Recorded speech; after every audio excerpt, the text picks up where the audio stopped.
만나서 반갑습니다. 자, 우리 한 번 더 인사할까요? 당신은 예수님을 닮았습니다. 우리 할렐루야 찬양대 찬양하며 지금까지 박수 2번 처음 받아봤죠. 참 감사합니다. 우리가 서로가 바라볼 때 그 모습이 참 아름답다고 말할 때가 많습니다. 이 아름답다의 말은, 이 아름이라는 것은 뭐냐면 나라는 뜻입니다. 다시 말하면 이 아름답다고 할 때 나답다, 나다울 때가 그 사람 모습이 가장 아름답다는 겁니다. 그래서 우리가 어떤 치장이나 우리를 예쁘게 꾸며본들, 내가 살아가면서 나답게 살아가는 그것이 나의 가장 아름다움을 표출하는 모습이 된다는 것이죠. 여러분, 이 땅에 살아가면서 정말 나다움을 가지고 주님의 이름으로 담대하게 살아갈 때 그 어떤 사람이 보더라도 여러분은 세상에서 가장 아름다운 사람이 될 것입니다. 우리 한 번 더 인사합시다. 당신은 세상에서 가장 아름답습니다.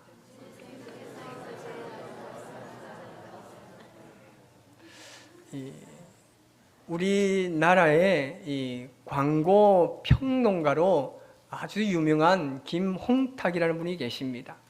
그분이 쓴 책이 하나 있는데요. 그 제목이 뭐냐면 금반지의 본질은 금이 아니라 구멍이다라는 제목의 책이 있습니다. 그 책에 보면 아주 재미있는 말이 있는데요. 그게 뭐냐면 이 마케팅의 핵심은 열등감을 극대화하는 것이다 라는 말입니다. 다시 말하면 이 사람들의 마음을, 이 열등감을 크게 가지도록 한다는 겁니다. 우리가 일반적인 광고를 보면 어떻습니까? 내가 이 상품을 구매해서 사용해보고 경험해보니 좋았더라 라고 광고하지 않습니까? 하지만 이 책에서는요 그렇게 말하지 않습니다. 나도 가져보았고 나도 먹어봤고 나도 써봐서 너무 좋다라고 광고하는 것이 아니라 내가 가지지 못해서, 먹지 못해서, 써보지 못해서 불행하다는 마음을 느끼게 만드는 것이 바로 이 마케팅의 핵심이라는 겁니다.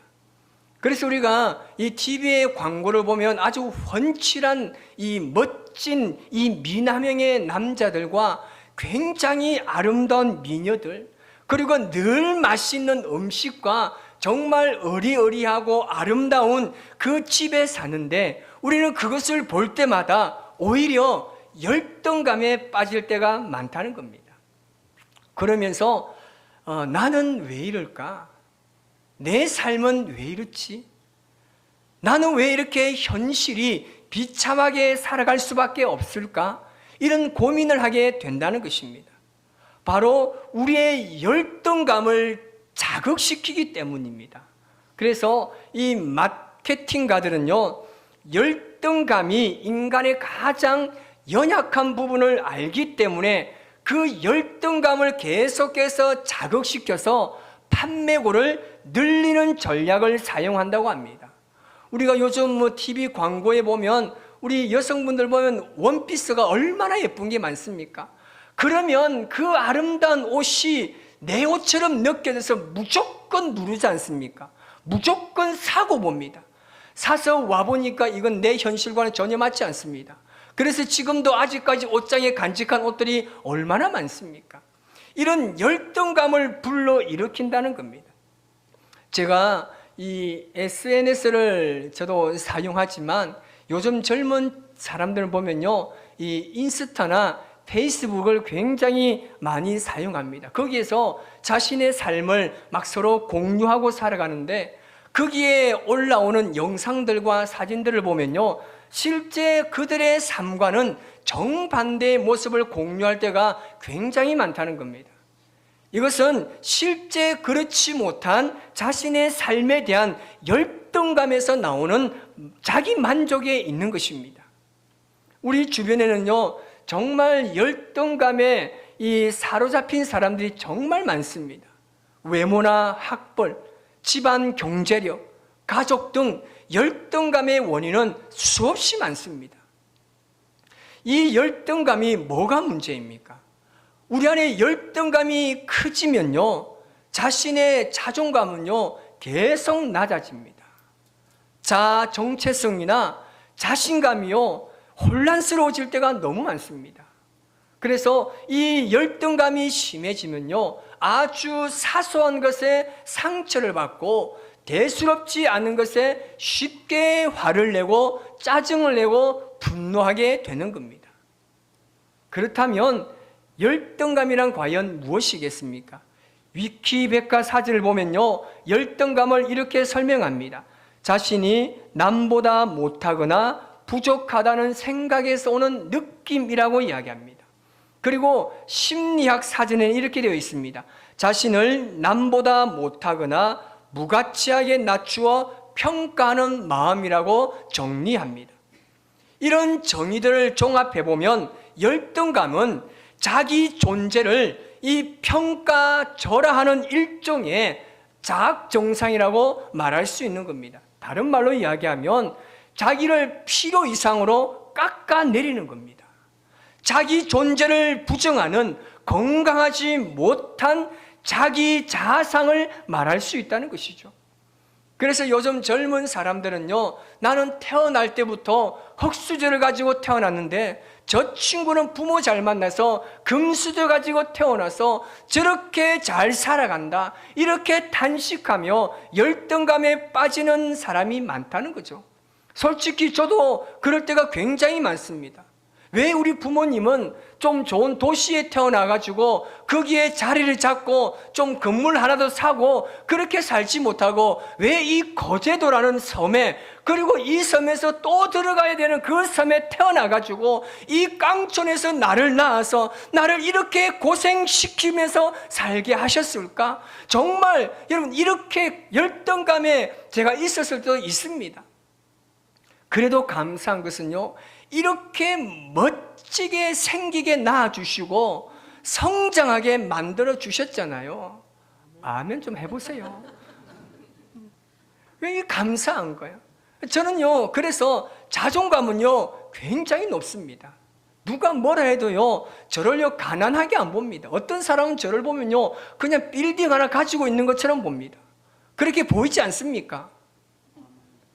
고맙습니다. 어쨌든 우리가 이렇게 우리 안에 열등감이 계속해서 높아지면 높아질수록 우리 자존감이 굉장히 낮아진다는 사실을 반드시 기억해야 됩니다.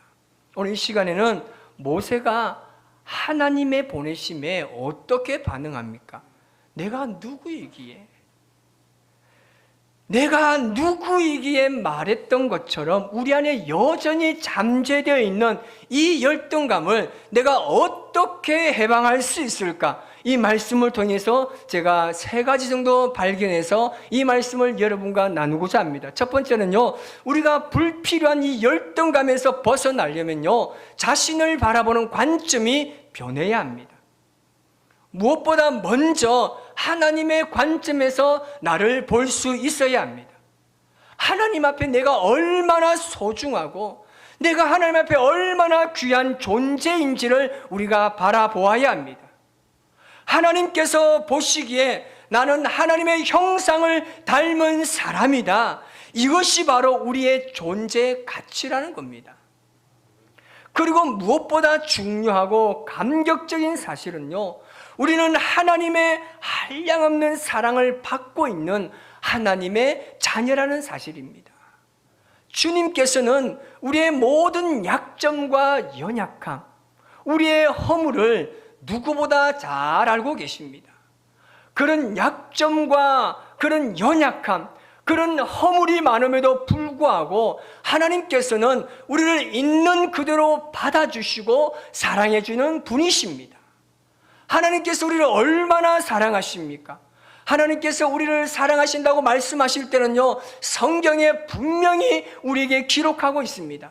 요한복음 3장 16절 같이 읽겠습니다.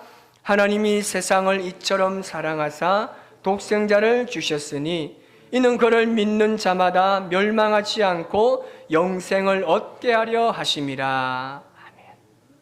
제가 지난주에도 이 말씀을 가지고 말했을 때 이것이 1차적인 하나님의 뜻이라고 제가 말씀드렸습니다. 하나님께서 이 세상을 사랑하신다는 것은 하나님께서 우리를 사랑하신다는 뜻입니다. 그리고 하나님의 뜻은요, 우리를 통해서 그 사랑으로 세상을 변화시키겠다는 것입니다. 그 사랑의 증거가 뭡니까? 바로 하나님께서 가장 소중하게 여기시는 독생자 예수 그리스도까지 우리를 위해서 기꺼이 내어주신 하나님의 사랑이셨습니다. 여러분, 이것이 바로 하나님의 눈으로 바라보는 우리들입니다. 여러분, 그냥 인간적인 면으로, 그냥 눈에 보이는 시각으로 보면 여러분 뭐가 예쁘겠습니까? 그런데 하나님의 시각으로 바라보고 하나님의 관점으로 바라보면 이처럼 소중하고 이처럼 귀중한 존재는 없습니다. 내가 그렇게 미워했던 사람도 하나님의 관점과 시각으로 바라본다면 점점 우리의 마음이 달라지고 변해져서 그 사람이 내가 미워하는 대상이 아니라 이제부터 그 사람은 내가 가장 사랑하는 모습을 가지고 나에게 다가오는 것을 우리가 확인할 수 있는 것입니다. 그래서 우리의 시각을요, 하나님의 관점과 시각으로 바라보는 것이 중요합니다. 우리가 우리 자신을 이런 하나님의 관점, 하나님의 시각에서 바라볼 때에 비로소 우리는 이 열등감에서 벗어날 수 있는 겁니다. 왜냐하면 하나님의 눈으로 바라보기 때문에 그에게 부족한 게 전혀 없습니다. 오히려 하나님의 눈으로 바라보니까 내 안에 부족하고 연약함이 오히려 더 많다는 것을 확인할 수 있는 겁니다. 그래서 우리는요, 우리가 자신을 바라볼 때 하나님의 관점으로 바라보는 것이 중요합니다. 두 번째는 우리가 이 열등감에서 해방되려면요, 우리는 하나님께서 나에게 맡겨주신 사명에 집중해야 한다는 것입니다. 여러분, 우리가 이 하나님께서 주신 사명이라고 말하면 벌써부터 마음에서 이 부담스러움을 느낍니다. 여러분, 자신의 사명에 대해서 여러분 어렵게 생각하지 마십시오. 하나님께서 나에게 맡겨주신 그 사명에 대해서 절대 부담스러워하지 마십시오. 여러분이 지금 직장에서 아니면 학교에서 일하고 있는 그 모든 것이 하나님께서 우리 각자에게 주신 사명입니다.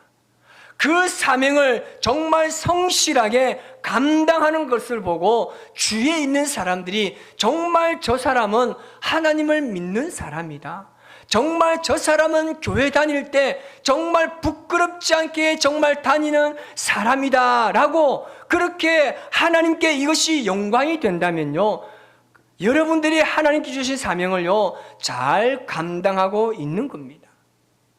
여러분 보십시오. 다윗이요, 그렇게 그 당시 볼 때 하찮은 양털을 깎는 그 일을 하고 있었지만 사람들이 볼 때는요, 그 형들이 다 모인 장소에서 왕따당에서 혼자 들판에 있을 때도 하나님께서는 다윗이 성실하게 그 일을 감당할 때 이가 하나님의 성령의 기름을 부을 사람이라고 말씀하셨던 것처럼, 여러분 우리는요, 우리의 지금 서 있는 그 자리에서 성실하게 잘 감당하고 주위에 있는 사람들이 바라보는 그 눈이 정말 그것이 하나님께 영광이 된다면 우리는 그 사명을 잘 감당하고 있는 겁니다.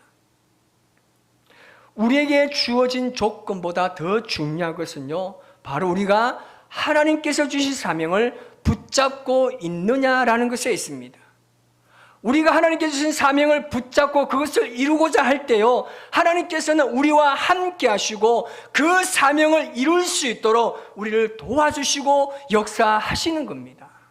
오늘 본문에서 하나님께서 모세에게 반복적으로 하시는 말씀이 뭡니까? 12절 말씀에 이렇게 말합니다. 내가 내 입과 함께 있어 라고 말합니다. 그리고 12절에는요, 내가 내 입과 그의 입에 함께 있어서 라고 말합니다. 다시 말하면 하나님께서 함께 하시겠다는 겁니다. 말을 잘 하지 못하는 이 열등감에 사로잡혀 있던 이 모세를 하나님께서 보내실 때 내가 너를 홀로 보내지 아니하고 너에게 부여하신 이 사명을 내가 감당할 수 있도록, 이 일을 이룰 수 있도록 내가 너를 도와주고 내가 너와 함께 하시겠다는 하나님의 약속된 말씀인 줄 믿습니다. 그래서 사명을 감당할 때는요, 절대 부담스러워하지 마십시오. 왜냐하면 하나님께서 함께 하신다고 했잖아요. 그러면 주님이 맡겨주실 때, 하나님께서 함께 한다고 할 때 분명히 하나님께서는요 그것을 이루어 주실 것이라는 확실한 믿음을 가지고 일어나 나가야 하는 것입니다. 이처럼 우리에게 주신 그 사명을 이루고자 힘쓰고 노력할 때는요 반드시 하나님께서 함께 이루어 가신다라는 사실입니다. 그럴 때 우리는요 우리 안에 있는 이 열등감에서부터 해방될 수 있다는 겁니다. 마지막 세 번째는요, 우리가 이 열등감에서 해방되려면요 나에게 있는 모든 것을 소중히 여기는 마음을 가져야 합니다. 여러분, 지금 모세에게 들려있는 것이 뭡니까? 지팡이입니다. 여러분, 이 지팡이가 뭡니까? 모세가요 늘 들고 다니던 이 지팡이는요 대단한 것이 아닙니다. 그저 그냥 돌판에 나가면 언제 어디든지 구할 수 있는 나무 막대기였습니다. 그런데 하나님께서는요 어떻게 말씀하십니까? 4장 2절 말씀에 하나님께서 이렇게 말씀하십니다. 시작. 여호와께서 그에게 이르시되 내 손에 있는 것이 무엇이냐. 뭐라고 말씀하십니까? 모세야, 네 손에 있는 게 뭐냐? 하나님께서 이렇게 모세에게 물었습니다. 여기서 하나님께서 하신 질문 속에 담겨져 있는 깊은 의미를 우리가 깨달아야 합니다. 하나님께서는 우리를 통해서 일하실 때 우리에게 없는 것을 가지고 일하시는 분이 아니십니다. 우리에게 있는 것을 가지고 일하시는 분이 바로 우리 하나님인 줄 믿습니다. 양을 몰던 그 평범한 지팡이, 자기 일상생활에서 늘 사용해왔던 그 지팡이입니다. 그래서 별로 중요하게 생각하지 않던 그 평범한 지팡이가 하나님의 능력의 손에 붙잡힐 때 놀란 하나님의 사역을 나타내는 지팡이가 되었습니다. 하나님께서는 모세가 들었던 그 평범한 지팡이로 홍해바다를 가르셨습니다. 이스라엘 백성들은 바다를 육지같이 맨 땅을 건너서 홍해바다를 건너갑니다. 또 이스라엘 백성들이 광야 한가운데 르비딤에 이르렀을 때 마실 물이 다 떨어져서 고통 가운데 있을 때, 그때 모세가 이 지팡이로 반석을 치니까 그 반석에서 생수가 터져 나와서 모든 이스라엘 백성들이 생수를 마실 수 있게 되었습니다. 이 평범한 지팡이가 오늘 우리에게 주는 영적 교훈이 있습니다. 그것은 뭐냐 하면, 나는 비록 아무것도 아니지만 그저 평범한 삶을 살고 있지만 보잘것없는 내 지식과 내 삶이 주님 앞에 드려져서 그분의 손에 붙들려 쓰임을 받게 될 때에 우리는 하나님의 놀라신 능력을 체험할 수 있게 된다라는 사실입니다. 내가 가진 그것이요 아주 평범하고 보잘것없어도 내 손에 있는 그것을 우리 주님 앞에 드려질 때에 그것이 그 전능하신 하나님의 손에 붙잡힌 바 되었을 때 우리는 놀라운 일을 하게 된다는 사실입니다. 그러므로 우리는 여러분, 나에게 없는 것을 바라보고 비교하거나 실망하거나 열등감에 빠질 것이 아니라 아주 작은 것이지만 나에게 있는 그것을 주님 앞에 드릴 때에 하나님의 역사를 경험하게 되는 것이고, 마침내 우리에게서는요 열등감에서 벗어나게 될 수 있다는 것입니다. 모세가 뭐라고 이야기합니까? 하나님, 내가 누군데요? 내가 누군데 세상을 주름잡고 있는 그 바로에게 내가 간단 말입니까? 내 입 뻣뻣한 거 아시잖아요. 내 혀 둔한 거 누구보다 하나님 잘 아시지 않습니까? 내가 할 수 있는 것이 과연 무엇이 있습니까? 내 아무것도 할 수 없어요. 이 모세의 핑계가 오늘 저와 여러분의 핑계가 아닙니까? 중요한 것은요, 내가 무엇을 가지고 있느냐, 내가 무엇이 되었느냐가 아니라 내가 처한 환경 속에서도, 내가 처한 상황에서 내가 어떤 꽃을 피울 것이냐 하는 것이 중요한 겁니다. 여러분에겐 하나님께서 이 땅에 보내신 사명이 있습니다. 어쩌면 지금 내 안에 찾아온 고통과 어려움과 시험과 도저히 해결할 수 없는 이 문제가 어쩌면 우리에겐 축복이 될 수 있다는 사실입니다. 거기서부터 출발하면 여러분이 할 수 있는 일은 끝없이 열릴 것입니다. 우리를 창조하신 하나님께서는 내가 처해 있는 어떤 상황에 따라서 생각이 달라지고 마음이 변하시는 분이 아니십니다. 하나님께서 나를 어떻게 바라보시는지 생각해 보세요. 그리고 우리는 이 땅에 사는 동안 우리 각자에게 주신 사명이 있다라는 사실을 반드시 기억하시기 바랍니다. 이 사명을 잘 감당하면서 모든 열등감에서 벗어나서 주님의 말씀에 따라 오늘 하나님께서 이제 가라, 그만 핑계대라, 그만 토달아라, 그냥 내가 말하는 대로 이제 가라, 이 하나님의 말씀에 따라 일어나 세상을 향해 달려가시기를 바랍니다. 여러분, 내가 가진 것 없어도요 괜찮아요. 내가 세상에 내세울 것 없어도 괜찮아요. 내가 몸이 좀 아프면 어때요? 괜찮아요. 우리 교회가 대형 교회가 아니면 어때요? 괜찮아요. 내가 정말 하나님의 손에 붙잡혀 있는가? 오늘 우리 교회가 정말 하나님의 그 능력의 손에 붙들림 받고 있는가? 이것이 중요한 겁니다. 이것을 우리 늘 신앙의 삶을 통해서 점검하면서 주님 앞에 나아가야 하는 것입니다.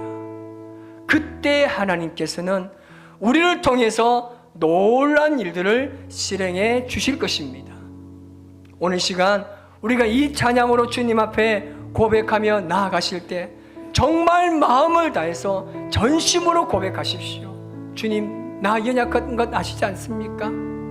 나 부족한 것 주님 아시지 않습니까? 내가 어떻게 주님의 사명을 감당할 수 있겠습니까? 그러나 주님의 은혜로 충만하다면, 그리고 주님이 나를 보내신다면 내가 그 길을 주님 따라가겠습니다. 오늘 이 고백으로 주님 앞에 결단하며 나아갑시다. 주님,